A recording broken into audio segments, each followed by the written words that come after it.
guys, magandang araw. Sa video na nga ito ay magluluto tayo ng ulam. Dahil hapunan na naman ay magluluto na naman tayo ng ulam. Inumpisahan na nga ng kapatid ko paghiwa-hiwa ng karne. Sabi nga ng iba, ang pinakamahirap daw isipin ay yung pag-uulam. Dahil mag-iisip ka na naman kung ano naman ang ululutuin mo mamaya. Pero para sa amin nga, pinakamahirap kung walang lulutuin.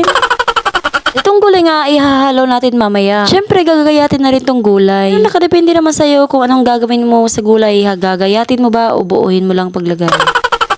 Ay, joke lang. Makalipas nga ng ilang minuto ay natapos na rin paghihiwa. Buksan na nga rin natin yung kalan. At ilalagay na nga rin natin itong pangmalakasan nating kaldero. Maya-maya nga rin naglagay na rin tayo ng mantika. Dahil mainit na nga yung mantika, ilalagay natin yung sibuyas at kamatis. At syempre, huwag natin kalimutan sa paghalo-halo ng mga sangkap. Katulad muna pinaikot-ikot lang. Huy, iba na ata yung pinagsasabi ko ay makalipas nga ng isang buwan. Ay, minuto lang pala.